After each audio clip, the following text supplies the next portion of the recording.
با نام خداوند بخشنده و مهربان. درود بینندگان عزیز. چی طوری که میدونیم در یک ماه اخیر نام کمیته شهروندی برای نجات گروگانان و زندانیان سیاسی ویرد زبان ها شد و این کمیته هم یک چند بیانیه صادر کرد. هشتگ ها، فلش ماب ها در شبکه های مجازی تشکیل نمود. حالا در صحبت رئیس کمیته شهروندی برای نجات گروگانان و زندانیان سیاسی جناب عبدالستار بابایف هستیم. درود بر شما جناب عبدالستار بابایف. لطفاً به ما میگفتید که تأسیس همین کمیته ایده کی بود و آن دقیقاً کی تأسیس یافت؟ به نام یاد خدا. سلام و عرض ادب دارم حضوری بینندگان گرامی، همدیاران عزیز و از شما همینطور تشکر شورا جان بنابر این برنامه های خیلی خوبتون. راجع به سوال شما همین را گفتنی هستم که براستی در ماه ایول سال جاری وقتی که قضیه حمزه ابراهیم پسری فعال سیاسی روح الله طلازاده به وجود آمد، در رسانه ها اعلان شد که این طفل مبتلای کسل سرطان جنین است و عکسش هم در رسانه ها پهن شد. براستی هر دلی هر بیننده رو ریش میکرد. خب در همین حالت برخی از برادران پیشنهاد کردند به من و یادم هست که وحید الدین آدینایف زنگ زد که باید ما در کنار نیستیم، یک کاری باید کرد، یگان ستاد باید تشکیل کرد درباره قضیه حمزه. و اینچنین نوریدین رضایی یک از فعالان سیاسی گروه 24 هم در شبکه اجتماعی اعلان داشت که باید که حتما یک ستاد تشکیل شود و برای کمک حمزه مساعدت کند. و در حال مهاجران در بیرون از کشور بوده در اروپا به خلاصه آمدند. خب یک عده از نویسندگان، روزنامه‌نگاران، وکیلان دفاع و فعالان اجتماعی گرد هم جمع شدند. ما زیاده از 20 نفر در وقت اول به خلاصه آمدیم که یک ستاد تشکیل کنیم تا که برای کمک حمزه کمک کرده بتونیم. اونا هم در حال ما فلش ماب تشکیل کردیم، هشتگ تشکیل کردیم و یک پتیسیه را هم به راه ماندیم. امضا جمع کردن از تمام مردم خواهش کردیم که در این قضیه بی توافق نباشند و اونا هم حدودی 500,000 امضا جمع شد. تا جایی که شما همه برادران آگاه هستند، هم چی برادران از خارج کشور و چه هم برادران همدیاران ما سهم گذاشتن، امضا کردن. و شما حتی یاد داشته باشید وزیر بهداشت، وزیر تندرستی هم در یک مصاحبه گفته بود که حمزه شفا یافتنی نیست، از تاجیکستان برآمدن او هیچ ممکن نیست و هیچ امیدی برای زنده موندنش هم نیست. اما مردم تلاش کردند و حمزه بالاخره طریق خط سیر دوشنبه ترکیه آمد رسید و در آنجا جراحی شد و بعد از مدتی به اروپا سفر کرد و حالا دارد تبوبت میگیرد و انشاءالله که امید است که شفا مییابد. و تقریبا بعد از یک هفته نگذشته قضیه حمزه، خب دیگر خبر رسید که دختر یک از فعالان سیاسی شبنم خدایداد و فاطمه 10 ساله با مادر کلانش در فرودگاه شهر دوشنبه خب توسط کارمندان کمیته امنیتی ملی یا که کارمندان سرحدات که اینا مربوط به کمیته امنیتی ملی هستند از خط سیر برگردانده شدند، بازداشت شدند، اجازه خروج به آنها ندادند و در این حالت معلوم بود که مادرش شبنم خدایداد و حدودی 5-6 سال دخترش را ندیده بود. و در همین حالت ستاد خودتون میدونید که این یک ساختاری موقتی است. در زمان اتحاد شوروی هم اگر یگان حادثه های طبیعی میشد، بعضی از وزارت و کارخانه ها جمع میشدن، یک ستاد تشکیل میکردن، اونا میگفتن شتاب. و وقتی که این حالتی رفع میشد، حالتی طبیعی، یگان حادثه طبیعی رفع میشد و اون ستاد برهم داده میشد. چون ستادی ما هم که موقتی بود و برادران اعضایان ستاد پیشنهاد کردیم همه در یک جا که باید یک کمیته تشکیل شود، چون رژیم تاجیکستان فعالیت دارد، مردم را از گروگان میگیرد و زندانیان سیاسی ما تحت شکنجه قرار دارند. به همین خاطر پیشنهاد شد که یک کمیته باید بر راه انداخته شود و کمیته را هم نامگذاری کردند، کمیته نجات، کمیته شهروندی برای نجات گروگانان و زندانیان سیاسی در تاجیکستان. سلامت باشید. همین میگفتید که آیا کمیته با جز سهمگذاری در قضیه حمزه طلازاده و فاطمه در کمپینی های دیگر هم سهم گذاشته است؟ خب ببینید، وقتی که بعد از قضیه فاطمه با موفق شدیم، فاطمه هم از کشور خارج شد و آمد، حالا در آغوش مادرش هست، خیلی همین جای خرسندی هست، ما اونو دیدیم رفتیم. خب خوب است، با مادرش یک جا زندگی میکند. و بعدا ما در چندین قضیه های دیگر کمیته ما به تفاوت نبودند، به طرف نایستادند.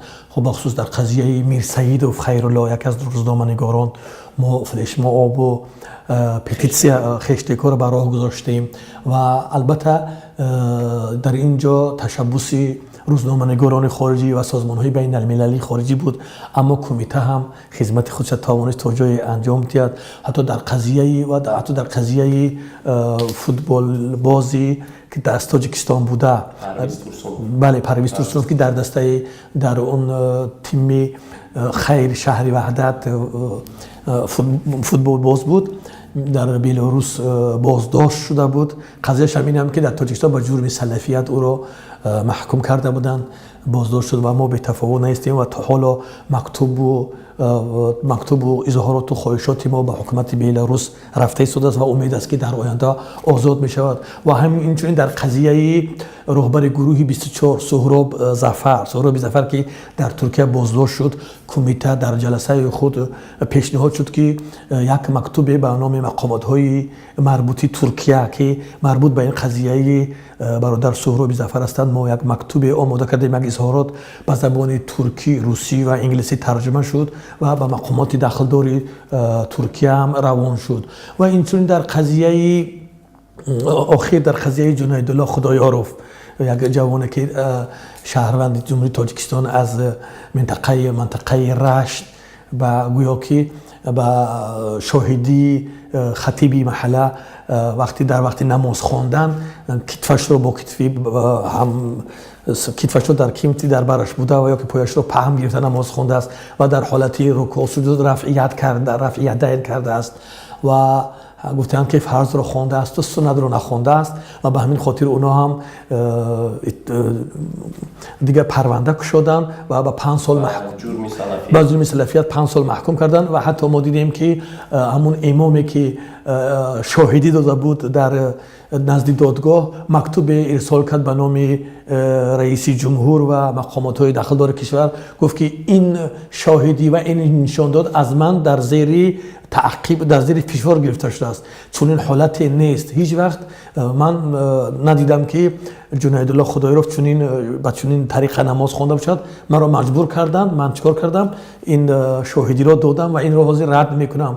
اما متاسفانه ببینید که مقامات کشور بر جنیدالله خدایارف 5 سال زندان حکم کردند و ما بی تفاوت و بیکنار نخواهیم بود و قضیه دوام دارد.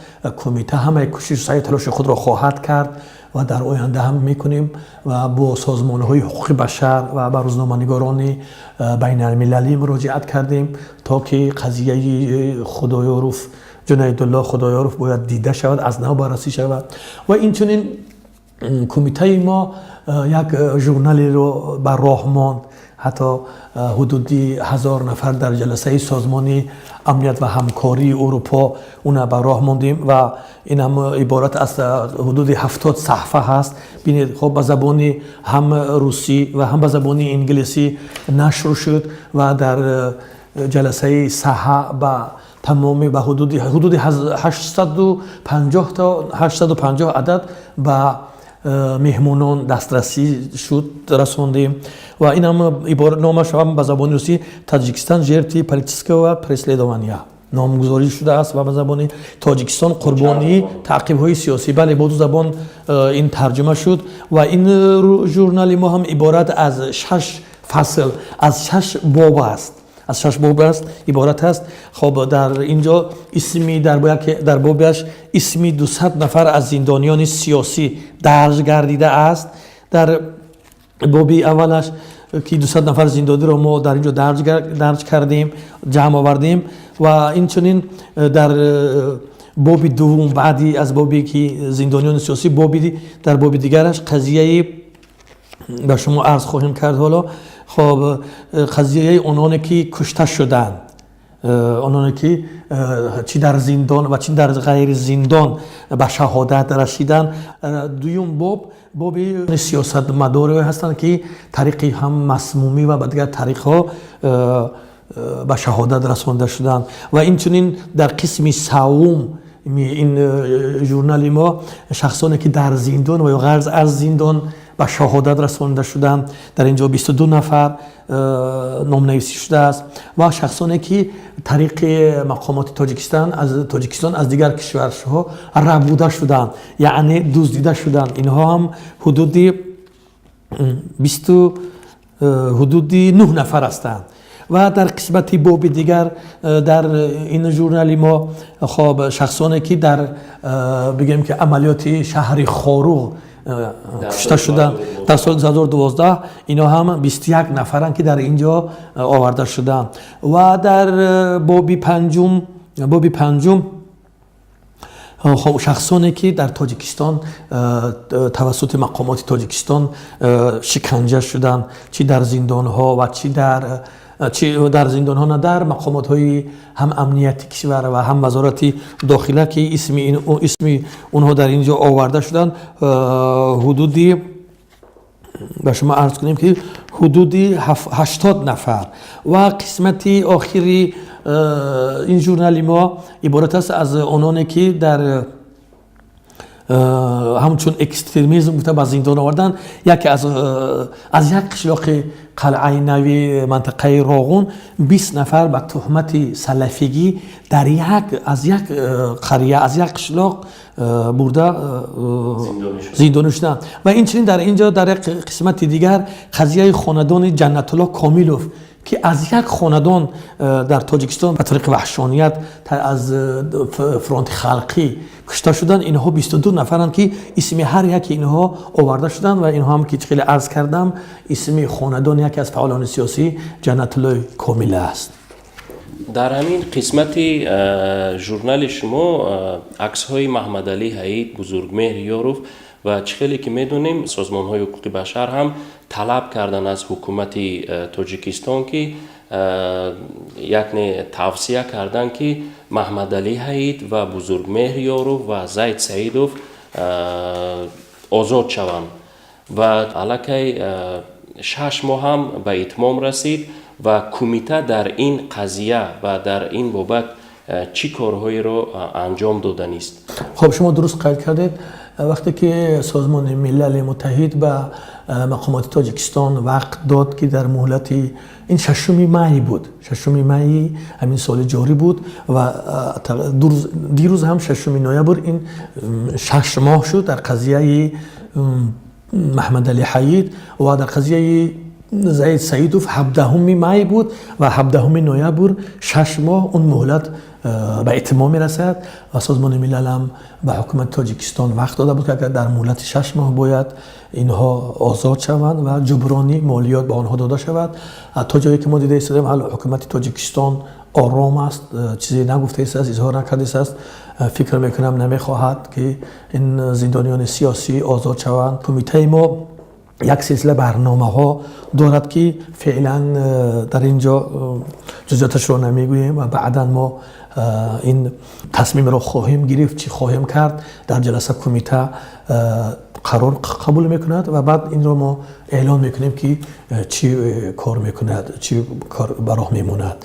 و این کمیته ما در این مهلت سایت خود رو براه ماند که حالا در تاجیکستان سایت ما رو محدود کردند و حتی امروز هم به من خبر دادن که خب در فیسبوک ما نمیتونیم از طریق سایت وارد شویم و این رو هم ما چاره‌بینی کرده ایستادیم که خب عباره زندانیان سیاسی به همگان معلوم است.